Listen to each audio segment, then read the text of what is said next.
All right. Hey everyone, it's ProEnzo Vidz back with the Rugby League on the Ankle Breakdown podcast, episode 6. But I was meant to say that I'm joined by a special guest called the Rugby League Bandwagoner this afternoon. So Nathan, Rugby League Bandwagoner, however I can refer to you as. Hello. I am doing very well today, and that bloody good what's the word? Good weekend and that. We've just got out of lockdown too, which I'm quite happy about. But let's not talk about it. Let's move on. Oh yeah, that's all right then. That's all right. So obviously as we all know, I do start with the team of the weeks for obviously the round of footy. So obviously it was the finals week 1 this week. So me and Nathan have come up with our team of the week. So I'll start with Nathan first. He can go through his team of the week quickly, then I'll go through mine afterwards. So Nathan, what is your team of the week? All right. So for my fullback, I've chosen James Tedesco. 40 had a really good game, and out of the fullbacks I've seen throughout the final series, he was by far probably the best one from what I've seen. It was really good. I would put Jaden Campbell in there too. I thought he was outstanding, but I think Teddy just edges him out. Because I got the victory in that as well, so that helps out a lot. My wingers, I've got Anali Tuala and Jackson Paulo in there. Yeah, good choice.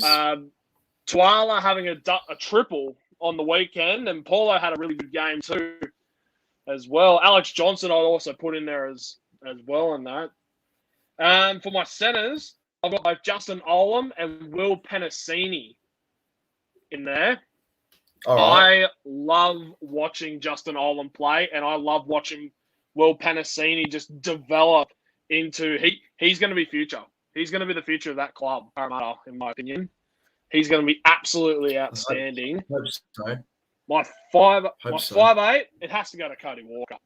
5'8" has to go to Cody Walker for me. In my opinion, him and Munster are the best 5'8s in the game at the moment. They've just got Walker's vision is just absolutely incredible. But my actual man of the match, in my opinion, for this, and I think the captain, in my opinion, for this team I've selected, in my halfback, Mitchell Moses. What a game he had against Newcastle. He was on fire. He is the guy that's going to lift Parramatta. And if he performs like he did against Newcastle, Penrith are going to be in a lot of trouble. Penrith could be in a lot of trouble. Yeah, no, exactly right. Was that all? Was that all, or was that the? I've got a couple more on that. Yeah, I've got a few more here. Campbell Gillard in the lock position, and then I've got Damien Cook as a hooker. Then we got Junior Paulo, then Angus Crichton, Mitch Barnett, and Victor Radley. A lot of those players, I thought they played very well. And that. As for my interchange, Nathan Brown. I put Nathan Brown in there. Christian Welsh, I thought, had an excellent game. And that. Another guy that, probably an unexpected choice, but I really like what he's done. And that. It's a guy named Beau Fermor. Beau Fermor for the Titans. Yeah. And that. I thought he went really well over the weekend, and I quite enjoyed... Oh, hang on. I quite enjoyed what he's done and that. And my final pick is Mark Nichols. I have to pick the GOAT in there. Love watching him play too. But that is it. That's pretty much it. He's the GOAT. Yeah. Good team. Rugby League Bandwagoner. That's a very good side. I can't disagree with most of that team. That's a solid team you picked right there. Going through mine now. I have Ryan Pappenhausen at fullback. I thought he dominated Manly on Friday. Unfortunately, he was just all over. Played really well, I thought. The wingers, Anari Tuala and Blake Ferguson. Then in the centres, I've got Campbell Graham and Justin Olam. In the halves, I've got Cody Walker and Mitchell Moses. Then at props, I've got Regan Campbell-Gillard and Nathan Brown, I'm pretty sure. Yep, that's my props there. Hooker, I've got Harry Grant. Then in the back row, I've got Keon Kaloa-Matangi and Tyson Frizzell. Then at lock, I've got Victor Radley. Then off the bench, Sam Walker, Tavita Pangai Jr., Isaiah Papali'i and Nelson Osofo-Solomona. That's my team of the week right there. That's awesome. That is a gun side right there. That's incredible. All right, so it looks like we've got another special guest who wanted to join the show. A bit of a fan, I think. And here he is right now. Can you guys hear me? Yeah. Yeah. Hi. Yeah. I'm a big fan of this YouTube channel. I've been waiting to join you in a stream, and it's finally come true. How good. All right. Dreams come true, boys. Dreams come true. How good. Yeah. Are you guys doing Team of the Year? No, it's just basically me and the Rugby League Bandwagoner are going through our team of the week from finals week 1. So basically, the best players of that round of finals week 1. So basically, yeah, I'm so glad Rabbitohs won. I'm a Rabbitohs fan. I'm a Rabbitohs fan. Oh yeah, well, congratulations on the win. Yeah. Congrats on the win. Thank you so much. All right, well, how good. Well, since you're here now, mate, you can also join us in terms of answering topics, because obviously we're going to answer a couple of topics as well. So you can also participate in that. So going for the first topic we're going to talk about, it's about thoughts on the first week of finals. Like, basically, did you think the first week of finals was enjoyable? Do you think it was, the whole quality of the first week of finals for this year was good, like the quality? And did you enjoy it? So I'll ask Nathan first, the Rugby League Bandwagoner. Did you really enjoy finals week 1, Nathan? Did you think it was all good overall? Worked well? Yeah, I thought it was really good. I thought the games and that. I mean, if I had to pick a game which one was my favourite, it'd have to be Eels Knights. It was such a brutal, but such a good battle as well. I mean, it was obviously controversial. Roosters Titans would also.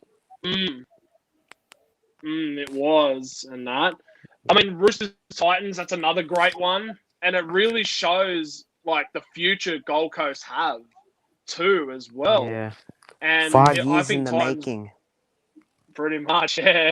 And obviously, Panthers Rabbitohs was another one I really enjoyed. Thank God South Sydney won, so we don't have a Panthers Storm grand final. Yeah, and you realise, Manly and Roosters, the winner versus South Sydney. So I can't wait to either versus Manly or Roosters. So that'll be a clash. Be a good game. Yeah, whatever game it'd be a good game. Yeah, guys, that would be one of the greatest clashes. Yeah, no doubt. So what's your name again? How do I say your name? It's Wayel. Wayel. Yep. Yeah. All right. So I'll just ask you now, Wayel. What's your thoughts in the first week of finals? What did you think of finals? The first week, did you enjoy it? Fine. Yeah, I really enjoyed it. It was pretty good. There was some upsets. I didn't imagine that Roosters and Titans were gonna have that close game. I didn't imagine that Storm were gonna beat Manly by that much. I thought it was gonna be close, and I thought Manly had a really good shot, but Manly just too much errors, and they didn't really get out of the 20. Tom was quiet, as that's surprising. Yeah. Oh well. Yeah.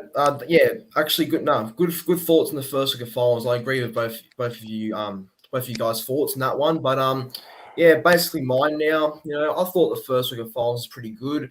I mean, it didn't start well not because Manly lost and that, but it's mainly because it was a blowout score to start off finals, and that's what I was worried about coming into finals. If we'll see a lot of blowout scores, like we saw against Manly and Melbourne, but luckily there wasn't. Yeah. Luckily, the rest of the games, apart from that one, were closer than expected. But yeah, look, no, I thought it was good. I thought it worked out really well. It was successful, and I enjoyed the whole series. Well, enjoyed the first week of finals. So yeah, I'm keen for week 2 though, very keen. But getting to the second topic now. So this is the second topic. This is about. Were the Knights robbed yesterday against the Parramatta Eels? Do we believe the Knights were robbed against the Eels yesterday? So I'll ask. So Wayel, I'll ask you first, mate. What do you think? Do you think Knights were robbed yesterday against Parramatta? What's your thoughts on that? Look, well, Eagles were always going to hang on to that set. Eagles were always going to win because they're a pretty good defensive team. But they pretty much were. I thought Clint Gutherson knocked the ball on because I feel like he dropped the ball, then kicked it. So I thought he knocked it on. Pretty much Knights were pretty like kind of robbed. Yeah, no, fair enough. The Rugby League Bandwagoner, what's your thoughts? Were Knights robbed yesterday against the Parramatta Eels? Even if the whole thing didn't happen, Parramatta would have still won anyway. Because as what he just said before, like they were defensively great, but it definitely did hurt Newcastle a lot, and it would have made. And if the penalty try wasn't there, it would have made the last couple of seconds really exciting. So I'm going to say, they were kind of robbed, and the ball was dropped. Gutherson, it looked like he dropped the ball, and it just, it's such a, I don't know, such a shitty topic, and like not shitty topic, but like it's a shitty sort of situation. Yeah, I agree. Yeah, no, fair enough. I think you're both right. Actually, I do think Knights are robbed. At first, I was like, no, Knights were probably not robbed. But the more I think about it, the more I looked at the replays and all that, I'd say they were. I mean, look, they weren't guaranteed to win the game, of course, because even that tried to, who was it, to Parramatta, even that if that wasn't no try, I mean, I couldn't really see, Knights still winning the game. But, there was a chance, of course, but I couldn't really see it happening. So until then, I guess, it's hard to say. I do believe Knights were robbed because, they had their 3 minutes to score a try and potentially, get the lead, but not to be. And I guess, it's about moving on now. But no, it's definitely controversial, I think if someone said that they weren't robbed, I wouldn't disagree because it's a very 50-50 sort of situation, I reckon. Because anything could have happened in 3 minutes and anything could have happened with that penalty try. So it's a very interesting situation that. But what about Victor Radley? Victor What about Radley. Victor Radley? What about that one? Did you say that was? Yeah. What about his situation? Look, if he's if his was a no try, then why was the other one that we saw yesterday a try? Yeah. So exactly. So I think that's a bit strange, but anyway, we'll move on now. So going on to the third topic, this is about: do you believe the Storm are guaranteed a grand final finish? Meaning, do you think the Storm are already confirmed for a grand final spot this year? Like, do you think they will, play either Eels or Panthers next week in the preliminary final? And do you think they'll just, win one of those games easily and make the grand final? Like, is it basically confirmed they'll make the grand final? So, the Rugby League Bandwagoner, I'll ask you first. Do you think the Storm are already guaranteed a grand final spot for 2021? Yes or no? I'm going to say yes. I'm going to say absolutely at this point. This Melbourne team, they're on another level. They're on a completely different other level at the moment. And I think Penrith really shot themselves in the foot last week against Parramatta, just naming all those big players in that. They should have rested. They should have rested them because now they're going to pay the ultimate price. They're going to have to do this a hard way. And that. And Melbourne, well, you can't stop. You just can't stop them at the moment. They're fucking unbelievable. They're absolutely unbelievable at the moment. And so I think Melbourne is guaranteed a spot. Sorry.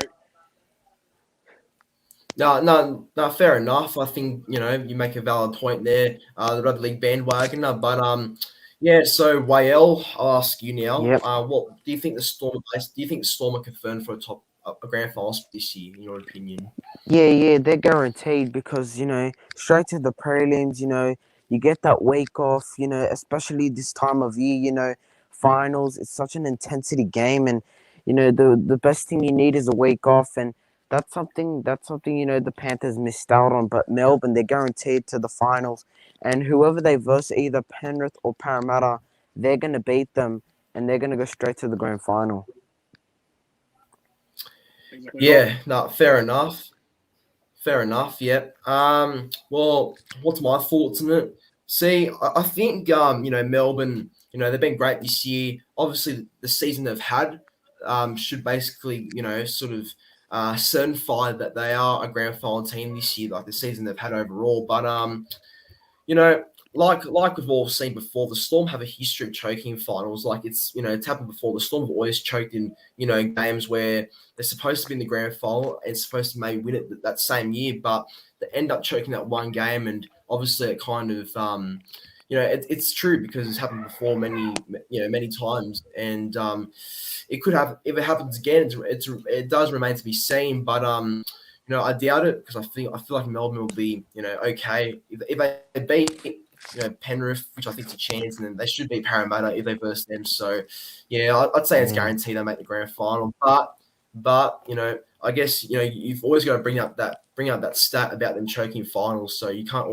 forget that. But wait and see, because it should be a really interesting sort of prelim whoever Melbourne do verse, because I think they've got the week off now, and obviously the week off's a huge advantage. And if they were to lose, for example, it would be a huge waste, wouldn't it? Because obviously Melbourne are the best team all year, pretty much, and if they do choke in the preliminary finals, basically just a big waste of a season, pretty much. So we'll see what happens. But I guess moving on to the next topic now, like probably the last one to kind of end off with.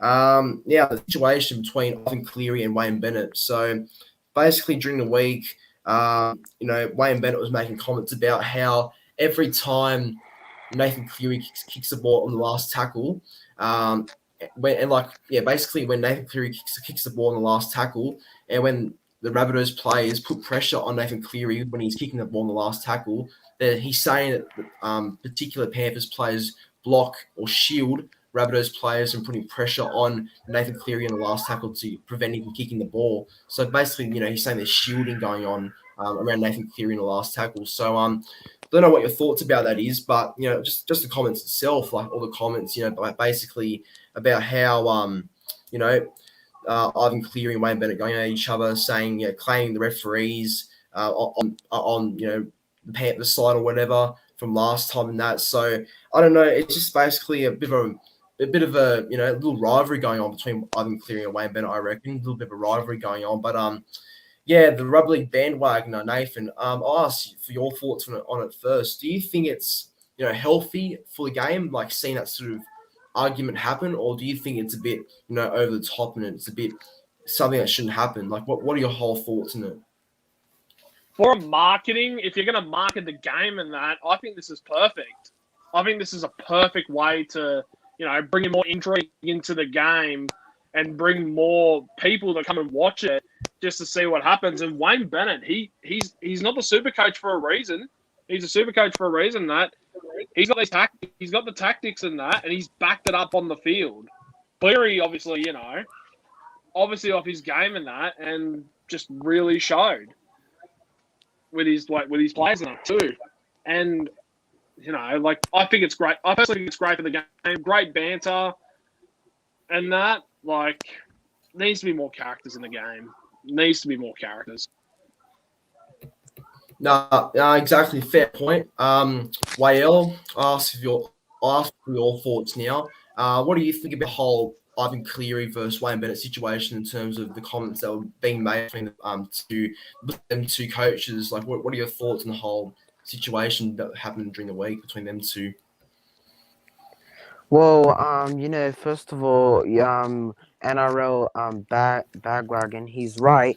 Wayne Bennett is the super coach for a reason. He's dealt with many of these things in his career, and also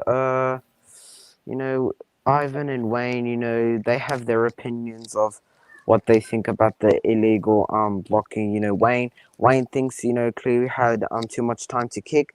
I kind of agree with that because he really had time in round 23 to kick those bombs, and I really didn't see the Rabbitohs markers really get to Cleary that much. Yeah, no, that's a good point as well. No, I agree. I think both your points on that whole thing was very valid. I just thought I guess you probably both addressed that pretty well. But my thoughts on it. I think Bennett has a point. I mean, because I think there was a day where they showed the replays of what Wayne Bennett was referring to, like the shielding, and basically the replays on NRL 9 that were being showed and that. So No, I think it's a fair point. But before I keep speaking even more, Sam Revel has joined us. Sam, how you Hey, going? Hi. Hi, How you Sam. Hey, going, Sam? ProEnzo. Hey, thanks for having me, mate, on the Ankle Breaker podcast. It's my debut. I'm coming off the bench. How is everyone? Good. fantastic, Oh, absolutely excellent. fantastic. Absolutely excellent. Good, Excellent, mate. mate. Good. No, good to have you here. Good to have you here. Yeah. No, we're basically towards the end now, but no, still good to have you here, Sam. But yeah, basically just continuing about my thoughts on the whole, shielding incident with the Panthers and South thing. I feel like there's evidence because, like I was saying, the video has shown that there were Rabbitohs players or Panthers players, I should say, that were shielding the kick pressure on Nathan Cleary. And I think basically, the whole thing it's good for the game. I think it's entertaining, the whole Ivan Cleary versus Wayne Bennett thing. But again, I feel like it should be just to tone down a little bit. I feel like, but it was funny though, some of the comments that were being made. I thought, but anyway, it's all the bands at the end of the day, I reckon. But since you're here, Sam, I want to ask you for your thoughts on it now. What do you think about the whole, Panthers shielding the Rabbitohs from the kick pressure on Nathan Cleary? Like, what are your whole thoughts on the comments that was made about that during the week, the whole shielding incident? Yeah, so Wayne Bennett certainly fried Ivan Cleary in the press conference. I think it's certainly 1-0 to Wayne Bennett in that regard. Certainly missed it when it was live the other night. But upon reflection, I want to talk about and add in that Roosters Titans game as well.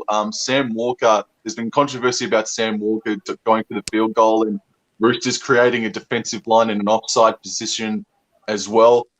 So I think if you're standing offside from the play of the ball, you've got to be automatically pinged for it, or it's just got to be a dead ball, so the play shouldn't continue. And so I think I've got to definitely go with Wayne Bennett. That's for sure, man. I take Wayne Bennett's side.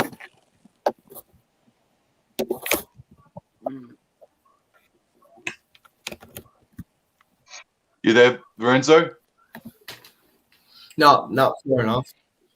Yep. Yeah, no, like I was saying before, I feel like Wayne Bennett makes a strong point about the whole, shielding incident and blocking. I feel like, he was definitely on the money there about his comments. And no, I agree. I think Wayne Bennett's definitely got the edge over Ivan Cleary in terms of that. But to end off the show, unfortunately, this is just a bit of fun. Obviously, it's not like, all real, but at the same time, some things are a bit serious, some things are a bit of a joke. But basically, to end off the show, it's about the numpty of the week. So basically, the numpty of the week means basically a comment or a comment or like some sort of thing that someone did say, and obviously you might disagree with it or you don't like it, or someone in particular that was making stupid comments or something, and like for example, like I'll say mine soon, but basically something or someone you disagree with, and there's a bit of a,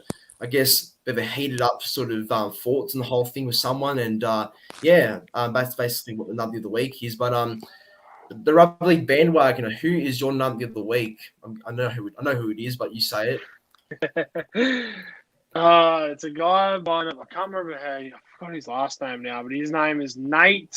I think it's Nate Butler or something like that.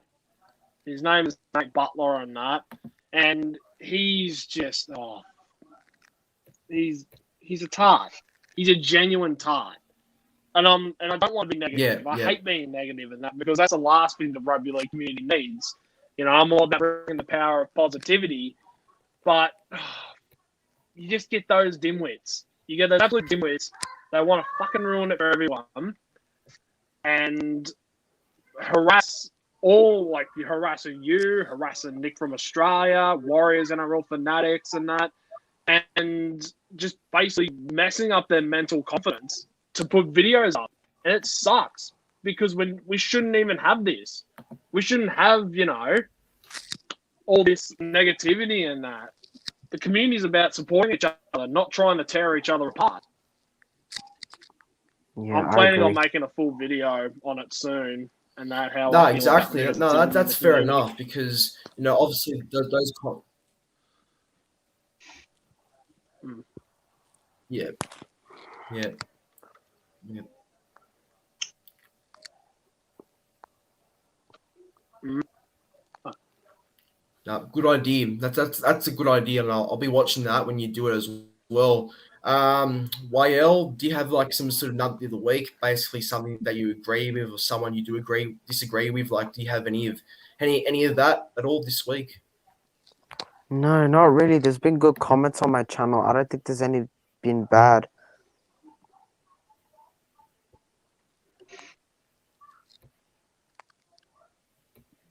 Oh yeah, that's all right then. Sam, Yeah. do you have any at all? Another the other week you have in particular, like at all?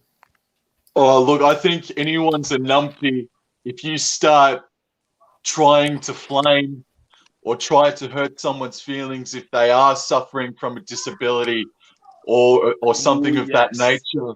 To all the people that are flaming Warriors NRL Fanatics in particular, I think you all ought to be ashamed of yourselves.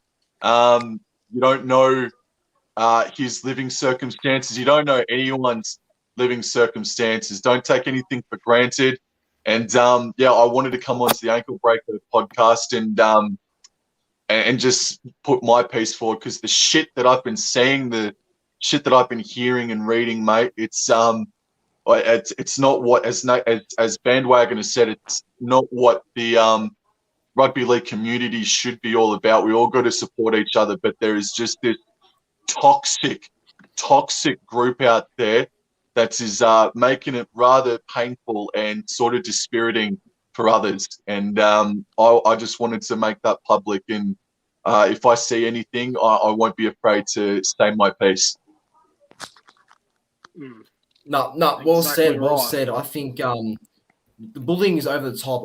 I was really pissed off of what I saw said to Warriors and NRL Fanatics. I copped it as well. Nick from Australia on Instagram copped it as well. It's not on, and I think it's really fucked in my opinion. So and then again, sorry for the swearing, but no, I've had enough of it. It's too much. The drama is on, and I'm sick of it. So now mine not be the week to end it all off. Mine not be the week. It's Nate Butler, other trolls. Nate Butler, why don't you dig up your fucking pot from his grave and suck the cunt's toes, you fucking fuckwit?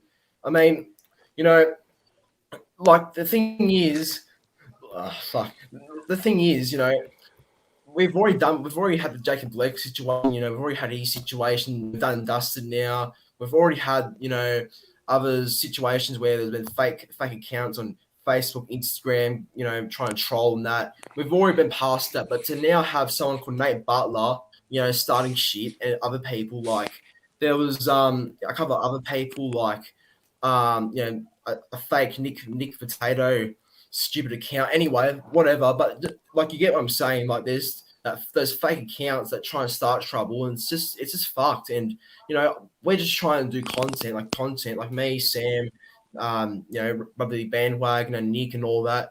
We're just doing a job, and we're doing something that we love and have a passion for, which is YouTube. And for him to like Nate Butler and all those other fake accounts that are trolls trying to put us down, it's fucked up. And no, I just think I hope Nate Butler goes home and he hangs himself. Seriously, it's just not on, honestly. And no, it's not a joke. And yeah, honestly, Nate Butler, go and get yourself fucked. You fucking 23 or however old you are, stupid cunt. I hope you get some help because what he's been saying is just disgusting. Yesterday, what we got, me, Fanatics, Nick, and others. So yeah, not on. But anyway, Nick from Australia. negativity, He just chatted. Yeah, good to see Nick. He's in stitches at the moment. But in all seriousness, fuck Nate Butler and fuck all the trolls because it's not on what's happening, all the bullying and But anyway, apart from all that negative stuff, I hope you guys enjoyed the podcast. Make sure you do like, comment, and subscribe to the channel. And also, I'll link in the Rugby League Bandwagon. Yeah. Yeah, I want to subscribe to them. No problems. Yeah. No problem. So I'll link the Rugby League Bandwagoners YouTube channel in my description down below. I'll link in Sam Revel's YouTube channel in the description down below, and I'll also link Whale Sneedon's. Do you have YouTube, Whale? Whale? Yeah, I have YouTube. Yeah,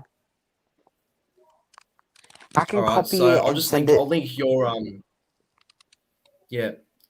I'll just linking your channel in the description down below, and but yeah, look, until then, guys, thanks for watching, and I'll catch you in the next podcast, which is Monday, and that's episode 7. So thanks guys for watching. Cheers. Yeah, I'll make sure I'll be there. Thank you. Thanks, mate. Adios.